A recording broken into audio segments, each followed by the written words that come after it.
Hello everyone, welcome to my channel. Let's today start with miscellaneous exercise in chapter 1 with question number 7. Now we have to prove that is it true that for any two sets A and B, power set of A union power set of B is equal to power set of A union B.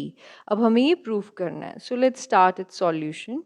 Suppose कर लीजिए मैं फिर से वही करूँगी, example लेके आपको समझाऊंगी. Let A B a singleton set, उसमें एलिमेंट है 1, बी में है सिंगल एलिमेंट 2.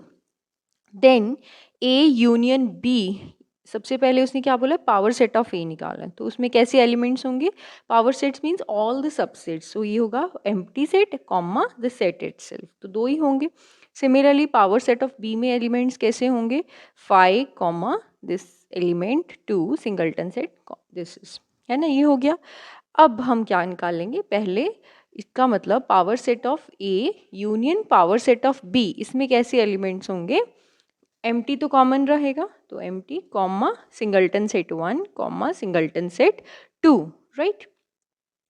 अब हम पहले निकालेंगे ए यूनियन बी, है ना, तभी हम फिर पावर सेट ऑफ वो निकालेंगे. सो ए यूनियन बी किसके बराबर है, अब यहाँ पे सिंगल एलिमेंट्स 1 2 हैं, तो ये हो गया टोटल सेट 1 2, यानी 2 एलिमेंट्स हो गए इसमें. सो देयरफॉर अगर मैं इसका power set of A union B निकालूंगी, सो वो किसके बराबर आ जाएगा, that will be equals to 5 single element 1 single element 2 and comma the set itself यानी 1 कॉमा 2. सो अब यहाँ से आप क्लियरली देख रहे हैं, नाउ दिस सेट, इसमें कलर कर देती हूँ येलो से, 1 कॉमा 2 जो ये सेट है, this belongs to power set of A union B, but it does not belongs to power set of A union power set of B. ऊपर वाले में तो ये नहीं है ना, उसमें 3 ही एलिमेंट्स हैं. So therefore the above statement is false, right. यानी power set of A union B is not equal to power set of A union power set of B, hence proved. Next we have question number 8. We have to show that for any sets A and B, so अभी yes यानी दो statements आ गई आपके पास, A is equal to A intersection B. मैं इसको पहले वेन डायग्राम से आपको एक्सप्लेन करूँगी, ठीक है. मान लिया मैंने दो सेट्स बना लिए A एंड B, ठीक है. अब मैं इसको कलर कर दूंगी, ये वाला जो शेडेड पोर्शन है ये हो गया आपका A intersection B, right. Very good. अब इससे ब्लू पेन से मैंने ये जो कलर किया A वाला portion, that is A minus B. Of course अब हम बहुत बार डेफिनेशन से कर चुके हैं, प्लीज़ मेरे प्रीवियस लेक्चर्स देखिए, यानी elements are in A but not in B. Similarly yellow से मैंने कर दिया B माइनस ए का पोर्शन, ठीक है. चलिए अब मुझे क्या प्रूव करना है, देखो अब पहले फिगर से आराम से आपको दिख रहा है इवेंट डायग्राम से, A इंटरसेक्शन B जो है एंड वो हो गया शेडेड पोर्शन, और दूसरा क्या है, union with A minus B. अब ये टोटल रीजन सिर्फ आप देखेंगे तो कितना हो गया, एक्चुअली में A के बराबर ही है ना. बट अब अगर मैं इसको लैंग्वेज में प्रूव करूँ तो मैं क्या कर रही हूँ, आप A माइनस बी को ऐसे भी लिख सकते हैं कि A intersection B complement, B prime is a B complement. So using distributive law, अब हम सेम चीज़ है, मैं इसको क्या लिख रही हूँ, A intersection with B union B complement using distributive law, ठीक है. सो अब B यूनियन B कॉम्प्लीमेंट ये किसके बराबर था, यूनियन ऑफ द सेट्स के, यूनिवर्सल लॉ याद कर लीजिए. So this is exactly equal to, अब A इंटरसेक्शन विद U किसके बराबर होता है, A के. So hence prove. सिमिलरली अब A union B minus A निकालना है, ठीक है. अब आप अगर डायग्राम से देखें तो वो क्लियर है, आपको पूरा ए यूनियन बी बन जाएगा. बट अब इसको फिर से आपने क्या किया, यूजिंग डिस्ट्रीब्यूटिव लॉ, ये क्या लिखेंगे, A union B intersection A complement. अब फिर से लगाइए डिस्ट्रीब्यूटिव लॉ, वो क्या हो जाएगा, A union B intersection with A union A complement. Again A union A complement is universal set, उसका यूनियन लेंगे, इंटरसेक्शन लेंगे यू के साथ, तो वो सेट इटसेल्फ आ जाता है, यानी ए यूनियन बी. अदरवाइज आप वेन डायग्राम से भी क्लियरली देख सकते हैं, ठीक है. आप पेपर में दोनों चीज़ कर सकते हैं. Next is we have question number 9th, that is A union. Using the properties of set, we have to show that A union A intersection B is equal to A. And secondly, we have to show that A intersection A union B is equal to A. Solution. अब again मेरे को हर चीज़ भाई Venn diagram से अच्छा लगता है, तो मैं ज़रूर वो ड्रॉ करके बताऊंगी. सो आप पहले इसमें दो सेट्स ड्रॉ कर लीजिए, ऑब्वियसली एक A और एक बी। अब यहाँ से आपको क्लियर दिख रहा है ना कि इंटरसेक्शन कुछ है, तो इसका मतलब उसमें भी कुछ नॉन एम्प्टी पार्ट कर लीजिए। मैंने ये रेड कलर से ए इंटरसेक्शन बी को डिनोट कर दिया, ठीक है। अभी वो क्या कह रहा है, ए यूनियन विद, अब पूरा का पूरा ए और ए इंटरसेक्शन, अब ए मैंने इसको पूरा का पूरा को येलो पार्ट से डिनोट कर दिया और बी वाला जो बचा इसे उसको ब्राउन से डिनोट कर दिया। अब आप देखिए ध्यान से, अगर मैं देखूं, फर्स्ट वाला है A intersection with A union B. अब ए यूनियन बी पूरा का पूरा ये जितना शेडेड हर कलर वाला है वो है। अब उसका अगर मैं ए से इंटरसेक्शन ली तो सिर्फ ए ही बचेगा ना। सिमिलरली वो भी, चलिए अब हम इसे वर्डिंग में प्रूव कर लेते हैं। नाउ वी नो दैट, सी मैंने आपको एक लेक्चर में सबसेट्स वाले में बताया था, सबसेट एंड सुपरसेट। जो अब ए इज अ सबसेट ऑफ अगर बी है, तो ये इन जनरल बात कर रही हूँ मैं, अगर कोई सेट दूसरे का सबसेट है तो क्या होता है, ए यूनियन बी जो होता है वो बी के बराबर होता है, यानी बड़े सेट सुपर सेट के बराबर होता है, ठीक है। सो सिमिलरली अब अगर मैं यहाँ पे बात करूँ, यहाँ पे मेरे पास दो सेट्स कौन से हैं फर्स्ट पार्ट में, एक है ए, दूसरा है ए इंटरसेक्शन बी। अब intersection of two sets is always a subset of set itself, यानी ए, दिस इज ऑलवेज, है ना।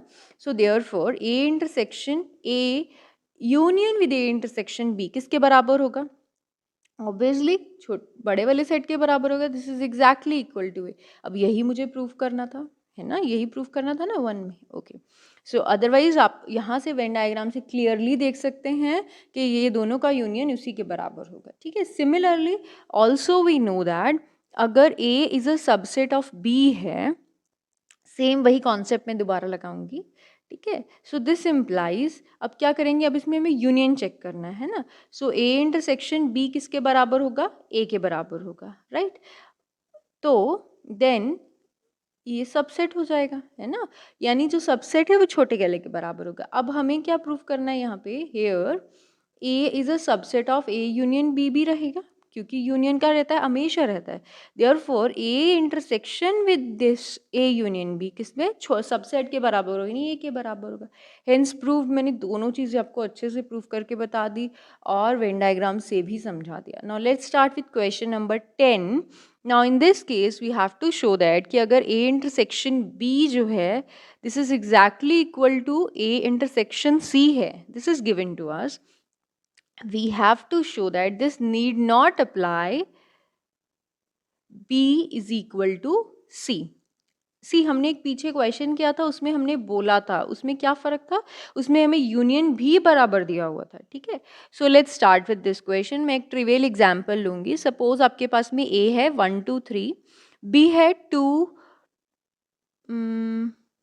बी ले लीजिए आप 2 4, ठीक है, एंड सी ले लीजिए आप 2 5, ठीक है, ओके। सो अब यहाँ पे मुझे क्या दिखाना है, देन ए इंटरसेक्शन बी किसके बराबर होगा, 2 के बराबर होगा, और which is equal to A intersection with C, right. अभी नेक्स्ट क्या है, B, but B is not equal to C, है ना। So similarly next we have question number 11, let A and B sets if A intersection X is equal to B intersection X, क्या दिया हुआ है हमें, which is equal to empty set, and A union with X is equal to B union with X, right? So for some set X, so हमें proof क्या करना है, show that A is equal to B, let X be an element in A, मैं ये suppose करके चलूँगी, ठीक है। So X belongs to A, union X भी होगा ऑलवेज, है ना। This is a property because A is a subset of A union X, always रहेगा, ठीक है। सो दिस इम्प्लाइज व्हाट, अब हमें A union X is equal to दिया हुआ B यूनियन X में, अगेन उसको नंबर 1 ले लूँगी और उसको नंबर 2 ले लूँगी, ठीक है। सो इंटरसेक्शन वाला is number 1 and this is number 2, so using मैं सीधा 2 लिख रही हूँ, that is the given statement. अब यहाँ से आ गया x belongs to b unions x, so this implies x belongs to b और x belongs to x by using the definition, है ना। सो अब यहाँ से फिर से दो केसेस अराइज होंगे, इधर x बिलोंग्स टू b और x बिलोंग्स टू x। अब x अगर b को बिलोंग कर रहा है तो x a को भी बिलोंग करता है, तो यहाँ से आप कह सकते हैं कि a is contained in b, ये चीज़ तो हो गई। सिमिलरली केस 2 चेक करेंगे तो उसमें क्या होगा, x बिलोंग्स टू x अगर है, so x belongs to a भी है and x belongs to x है, सो यहाँ से क्या आ जाएगा, this implies x belongs to a intersection x। ठीक है, अब यहाँ से फिर से क्या आ जाएगा, x belongs to b intersection x भी होगा, यूजिंग 2 नंबर आ जाएगा हमारे पास में, सॉरी 1। अब लेकिन यहाँ से फिर क्या आएगा फर्दर, दिस इम्प्लाइज कि जो x है वो किसके बराबर है, b के, and x belongs to x, तो x बिलोंग्स टू x था ही, x बिलोंग्स टू b भी हो गया, so therefore in each the, दोनों में x बिलोंग्स टू b आ गया ना, so therefore in each of the cases, in each case x belongs to a implies x belongs to b, so therefore a is a subset of, therefore a is a subset of b। अब similarly on the other way round भी आप जा सकते हैं, है ना, अगर मैं उल्टा लेके चलती यानी x बिलोंग्स टू b लेके चलती तो मैं x बिलोंग्स टू a कर लेती, that is b is a subset of a, so using these two together हमारे पास क्या आ गया, a is exactly equal to b। So please like, share and subscribe my channel if you like my videos. Thanks for watching.